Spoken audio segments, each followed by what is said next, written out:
দাম্পত্য জীবনের সুখের অন্যতম একটি মন্ত্র হচ্ছে সবর এবং শুকর। এই দুটো অভ্যাসকে নিজের জীবনে ফিট করতে হবে।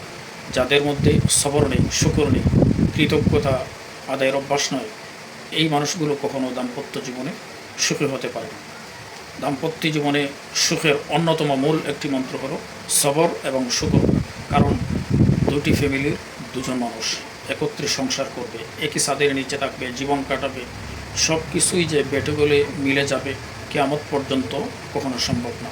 আপনি আমিকে আমাদের নবীজি সাল্লাল্লাহু আলাইহি ওয়াসাল্লামের সাথেও ওনার স্ত্রীগণের অর্থাৎ উম্মুল মুমিনিনগণেরও ছোটোখাটো বিষয় নিয়ে মান অভিমান হয়েছে এবং সেই নবীজি সাল্লাল্লাহু আলাইহি ওয়াসাল্লামের স্ত্রীগণ উম্মুল মুমিনিনগণের মধ্যে যে মান অভিমানটা হয়েছে সেটা আমাদের মতো না, ওনাদের মতো মান অভিমান হয়েছে। কারণ স্বামী স্ত্রী একসাথে দাম্পত্য জীবনে যখন সময় কাটাবে তখন তাদের মধ্যে কিছুটা গড়মিল হবে। এই সময়টাতে সবর করা, ধৈর্য ধারণ করা একান্ত প্রয়োজন।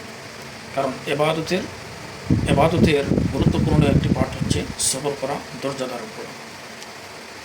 আল্লাহ সুবহানাহু ওয়া তাআলা আমাদেরকে সংসার জীবনে সুখী হওয়ার যে মূল মন্ত্র সবর করা এবং শুকরিয়া আদায় করা, কৃতজ্ঞতা প্রকাশ করা, সেটা আমাদের মধ্যে ফিট করার তৌফিক দান করুন।